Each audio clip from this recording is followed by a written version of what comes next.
Welcome to Chelsea's Vocation.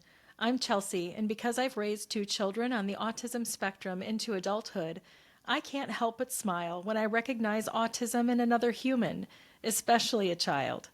I've had the privilege as a parent professional to spend 2 decades studying this neurotype and learning how to better adapt my own behavior and the environment around autistic children to both encourage and foster their development. My hope through this podcast is that you might better understand how neurotypical people process your neurology if you're autistic, or how to do better yourself as someone who values autistic humans and your relationships with them. To be sure, I'm a lifelong learner. I expect us to learn lots of things from each other as we go along. But for these first 5 episodes, I'm going to let you know where I'm coming from. That way you can better decide whether Chelsea's Vocation is worth your time or not so much. Either way, I'm glad you're here now.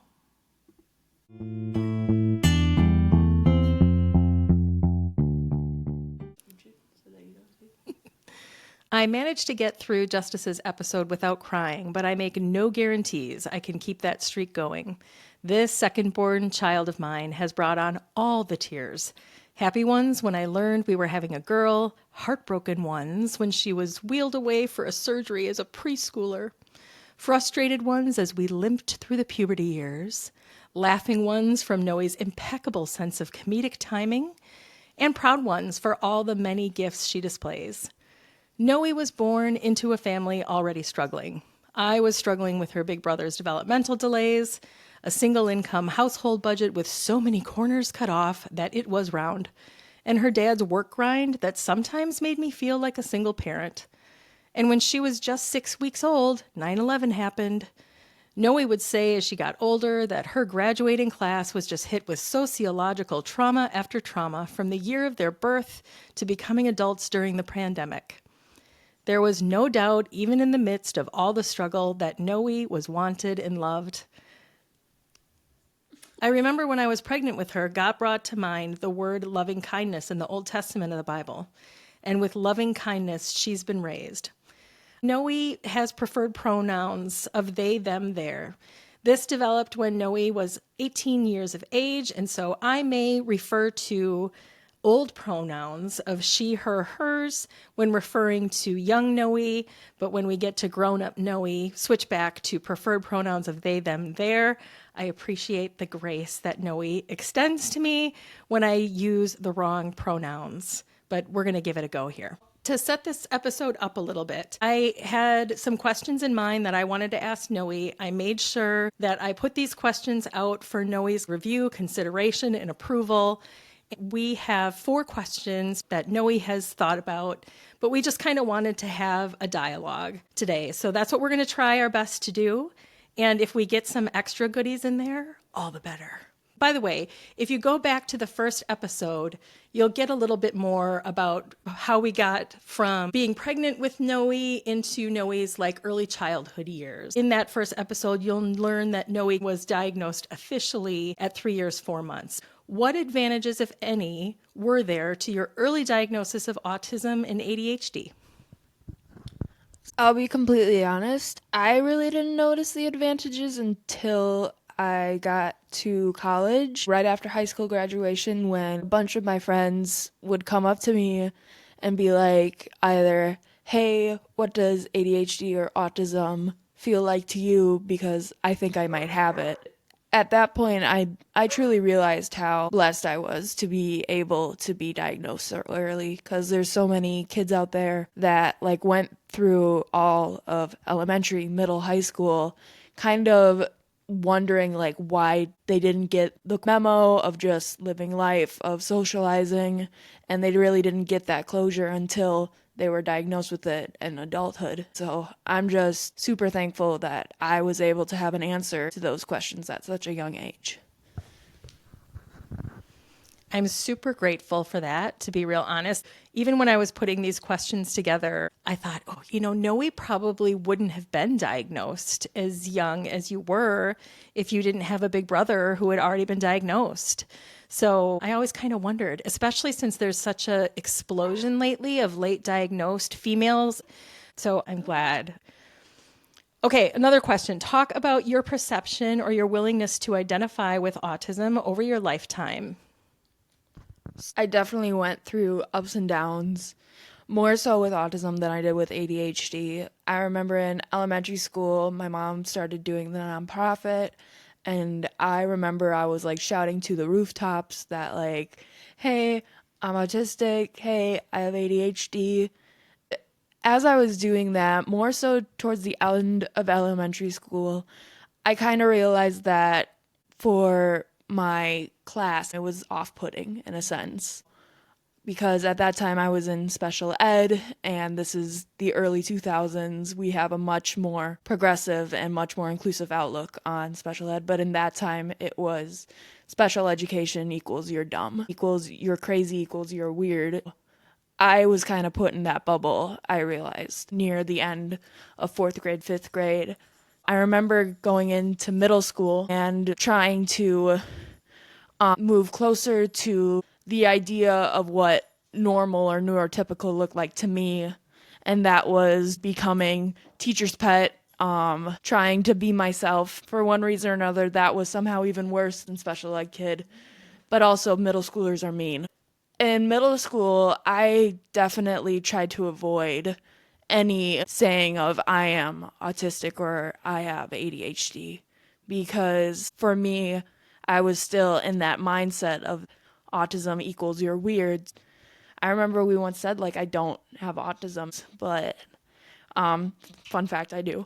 And I remember I started going back to it later at like the end of high school. I'll never forget, I brought up that I had autism and to a high school boy, and he goes, I would have never guessed it because you're so smart. At this point, I was so done with the narrative of autism or neurological conditions equals dumb.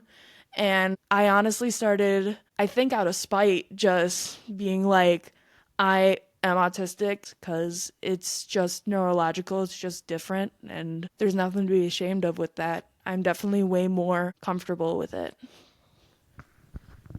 That's why I really wanted to name this episode Noey's Journey, because I feel like your journey with the way you perceived your brain wiring, with whether or not you wanted to identify with it, really represents everybody's journey with it. Honestly, whether they're on the spectrum or not. What I mean by that is you might get a pathological label and you have a certain feeling about that. You have a certain prejudice, predisposition, preconceived notion about what that might mean. And a lot of that comes from really terrible negative stereotyping in the medical literature, which is super annoying. But then we're like, this is a family identity. We're going to do this thing. And you were like the best champion in the world for it. By third grade, you're like, Mom, I got this. Like, I can tell people what I want to tell them. And you did such a great job, both in school and in the theater kind of things that you were engaged in. But then came the part of your journey where you were in middle school, and everyone in middle school just wants to blend. And you were certainly not willing to run your flag up the pole and say, I'm an autistic middle schooler, which at first hurt my heart a little bit because I'm like, you have every reason to be proud. But you don't want to necessarily do that. We respected that. And then I started to get nervous when you were in high school because I thought we have to figure out a way to get you to identify with your autism again so we can make sure you get the accommodations you need as you go to college. I will also make another confession. Both with Noey and with Justice, Noey's older brother, we would go back to the neuropsychologist for kind of a reevaluation right before big transitions. So from elementary school to middle school to high school, and then going on into adulthood. And when Noey went for that 13-year-old neuropsych reeval, the neuropsychologist said Noey no longer met diagnostic criteria for autism spectrum disorder. And both Noey and I took some pride in that. I don't blame Noey for taking any pride in that. Noey was 13. I was grown. And I thought, look at us. Noey's essentially, I didn't think it then, but masking so well that no one can tell that Noey's autistic. So that's horrible. I'm sorry. That was not the right approach. It was ableist. It was wrong. But I love that Noey came around to embracing all parts of them, and autism and ADHD being part of it, and knowing how to harness all the great parts of yourself. I think Noe's got this unique perspective of both being an educator and neurospicy and having grown up, as Noe said, in a special education system that might not have respected their neurology. So the next question is, what's something you wish your educators understood about your neurology while you were in school? One of the biggest things was, to me, ask why, especially with people who have neurological differences, because in that situation, you can almost never assume. And it's also ask why to both the student as well, because I remember throughout the elementary and middle school, there were so many times where I'd get in trouble and I didn't even know what I did wrong. But I would just hear, no, don't do that. Being me, I was like, don't do what? Anytime that happened, I just left feeling confused because is it just being me? Is it like just me existing is what's holding everything up, or what? And so I think the best approach is when a kid is doing something that either they're not supposed to or is distracting, like always ask why they're doing it. And it helps you just unravel that. And then through that unraveling, you can find a solution. Another big thing is know that kids with neurological differences don't need sympathy or more like pity, but they do need support. You should never look down on somebody. You shouldn't say, oh, this poor person, because from what we know, you guys are like neurological people are the poor people. We're doing fine and dandy, and just being like, oh my gosh, this poor person, it kind of breaks that for us. We're like, what do you mean? So we definitely do need help, but we don't need sympathy. I want to go back for a second to the ask why. And the reason I want to do that is because I want to make sure that educators know how to do that properly. I'm guessing you wouldn't advocate that a teacher would ask why in front of other students, in front of peers, that that's more of like a private question that they can ask. Is that right? Honestly, it all depends. That's something I've definitely learned. If you can, like, be sure to take kids aside and go like, hey, why'd you do that? But there are definitely times where you don't have that option. It doesn't have to be interrogative, but just like a quick, hey, why'd you do that? Like, and you'll be surprised by what students will say to that question. I'd love to now go and weave this back into the first question we asked about advantages of your early diagnosis. I wonder if a teacher had asked you why at some point, you might have referred to your neurology as an answer to that question. Because I feel like if a kid is armed with the same information given developmentally appropriately to a child about their neurology, that they're not going to use that as an excuse, but they certainly will use it as an explanation. Does that sound right? Mm-hmm. I always say that it's an explanation, not an excuse. For instance, Lord knows I am not the most time managed person. I'm working on that, but I think it's very valid to say like, hey, I'm sorry that this happened. I do have ADHD, which does interfere with like time management skills. It's no excuse in any sense of the imagination. Like, I'm still working on it. But it definitely explains like why I have such a hard problem with this. Or challenge with this. It's really important to understand that every human, whether they're neurodivergent or neurotypical, needs supports. We've got one question left, and this is the one I like the best. What is your favorite thing about yourself? There are so many answers to this question, but at the end of the day, I do very much cherish how genuine I can be. I very much am a person who wears their heart on their sleeve, quote unquote. I know some neurodiverse people still don't understand what that means. I'm still trying to figure out what that means. But I do find it very true to me. I try to be the truest self I can be, regardless of the social scene that I'm in. And I very much cherish that. I take pride in how sociable I've become. I feel like that's been such a huge journey for me, having autism and just learning those social cues one by one through very much trial and error. And I'm very proud of where I'm at right now socially. Noey is supposed to also have a mitochondrial myopathy based on the episode of rhabdomyolysis that Noey experienced as a third grader. It straight up still made Noey go to school that day, even though Noey could not walk. I had called the school office, told them to meet me at the front lobby with a wheelchair, which we plopped Noey in. I remember I did have a very strange fascination with wheelchairs. I thought it was the world's greatest invention. I was like, you can sit everywhere and move everywhere. Like, that's an amazing invention. So a part of me was like, finally, my wish came true. And that day I was very popular with a bunch of kids because a lot of kids asked me if they could help me with my wheelchair, and that was pretty fun. One of Noey's great talents is musicality. We didn't realize how good Noey was at the musical things until I think it was third grade. Noey had an amazing music teacher, and this music teacher had them singing the national anthem, a third and fourth grade choir. So for the talent show that year, Noey decided to sing the national anthem a cappella and abso-freaking-lutely nailed it. But like Noey was so nervous you could feel it. But it was so good. I actually had another mom who was at the talent show come up and tell me afterwards, do you realize your daughter has perfect pitch?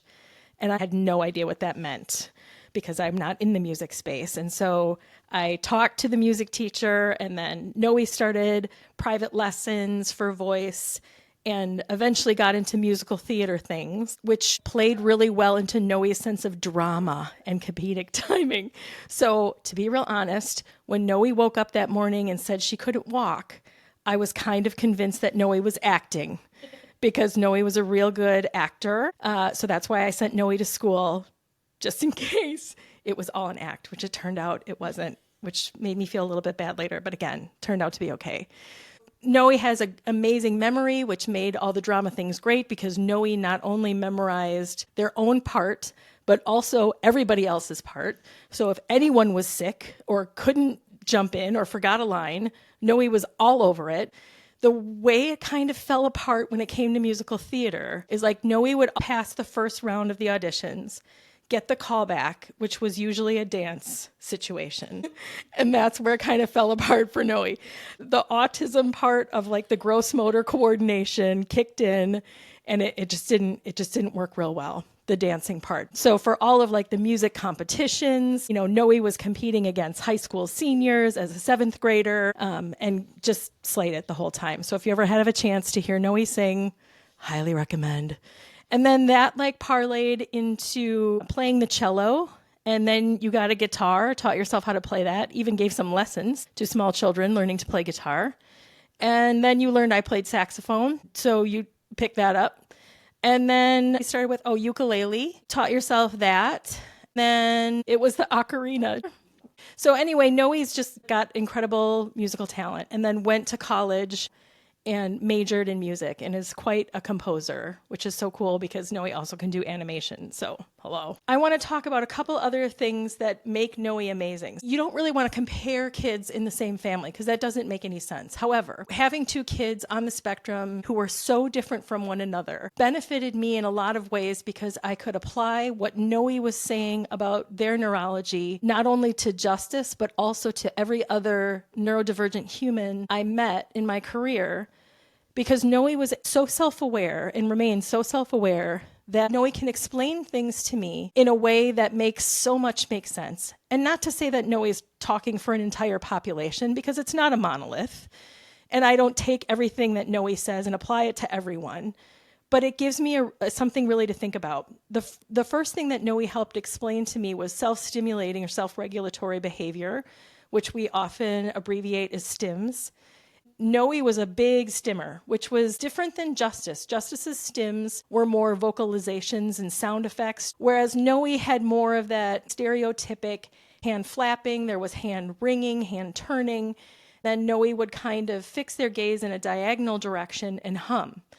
I remember a specific incident. Noe was about 9 years old, and there was a shoebox on top of our dining room table. There were 5 Barbie dolls lined up on this shoebox, and they weren't necessarily dressed in any particular kind of way. There was a car sitting in front of the shoebox, a Barbie car, and Noe was just sitting there, stimming away and not holding any of these Barbie dolls or doing anything with them. And I remember asking Noe, please explain to me what is going on in your brain and body when you're playing with these Barbies, because I look at what you're doing, and that doesn't look the same way that anyone I've seen playing with Barbies before. So I'm going to put some grown-up language to this in a way that people can apply, and then Noe can break it down. It was so funny because Noe looked at me like, duh, so annoyed with this question. And Noe said, look, if I have to actually pick up these Barbie dolls and make them say things to one another and pose them, it's going to take forever. If I can just have them lined up on this box in STEM, I have this rich imagination going where I can hear what they're saying. I can smell the environment they're in. You know, maybe they're going down a slide into the water. Maybe they're at the beach. Maybe they're in a restaurant. But I know everything that's going on. I know the conversation they're having.